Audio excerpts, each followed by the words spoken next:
Perang dagang antara Amerika Serikat dan Cina merupakan salah satu konflik ekonomi terbesar di abad ke-21 yang berdampak luas terhadap perekonomian global. Berikut adalah pembahasan panjang dan terperinci mengenai perang dagang antara Amerika Serikat dan Cina yang hingga saat ini terus mengalami eskalasi, ditandai dengan aksi saling balas-pembalas tarif. Perang dagang antara Amerika Serikat dan Cina bermula dari ketidakseimbangan perdagangan yang sudah berlangsung lama. Amerika merasa dirugikan karena defisit perdagangannya dengan Cina yang terus membesar. Sementara berbagai praktik dagang dan industri di Cina dianggap tidak adil.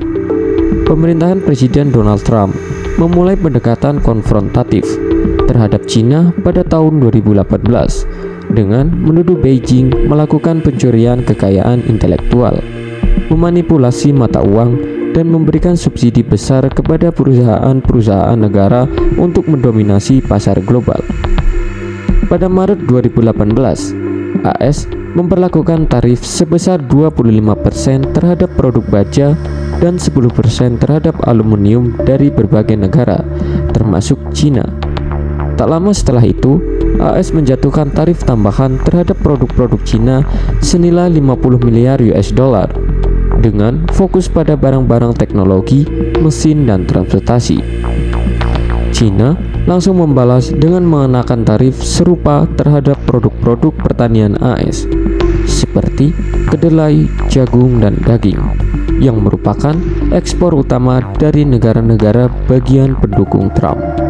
Sepanjang 2018 hingga 2019, perang tarif meningkat tajam.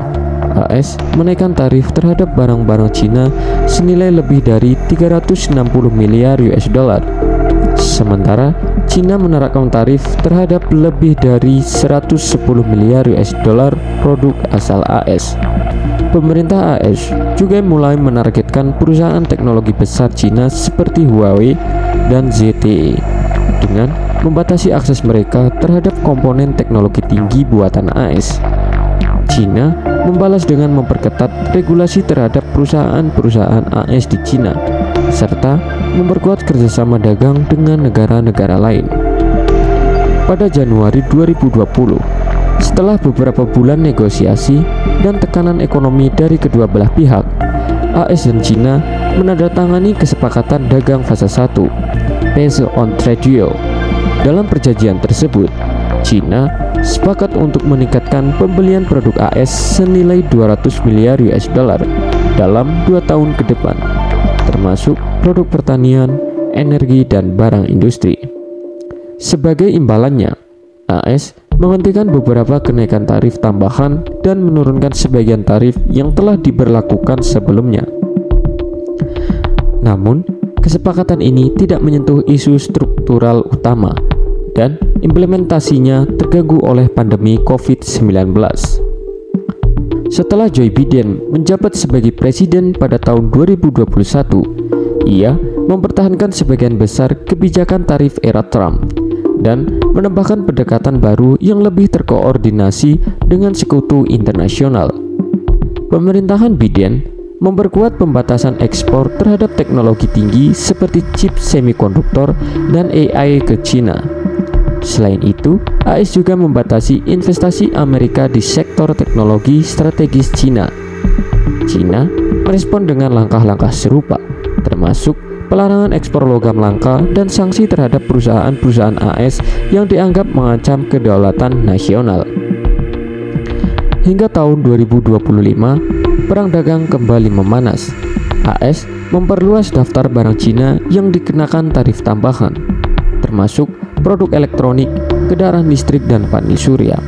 Tarif ini didasarkan pada alasan keamanan nasional dan perlindungan industri domestik. Cina membalas dengan menaikkan tarif atas produk teknologi tinggi, mobil buatan AS, dan beberapa produk pertanian, serta memperketat pengawasan terhadap perusahaan-perusahaan Amerika yang beroperasi di Cina. Kedua negara juga mulai menggunakan instrumen non-tarif seperti pembatasan akses pasar dan persyaratan kepemilikan lokal. Ketegangan ini berdampak luas terhadap perekonomian global. Rantai pasok terganggu biaya produksi meningkat, dan perusahaan-perusahaan global mulai memindahkan basis produksi mereka ke negara-negara alternatif seperti Vietnam, India, dan Meksiko. Perang dagang juga mendorong tren deglobalisasi dan proteksionisme di berbagai negara. Sementara itu, negara-negara lain seperti Uni Eropa, Jepang, dan ASEAN berusaha mengambil posisi netral, sekaligus mengambil keuntungan dari pergeseran alur perdagangan global. Sampai saat ini, perang dagang belum menunjukkan tanda-tanda mereda. Kedua negara terus meningkatkan tindakan proteksionis, baik melalui tarif maupun kebijakan non-tarif. Ketegangan antara Washington dan Beijing juga meluas ke bidang lain seperti keamanan cyber, militer, dan geopolitik. Di tengah upaya untuk mempertahankan pertumbuhan ekonomi masing-masing, baik AS maupun Cina tampaknya belum siap untuk melakukan kompromi besar, sehingga potensi eskalasi lanjutan tetap terbuka.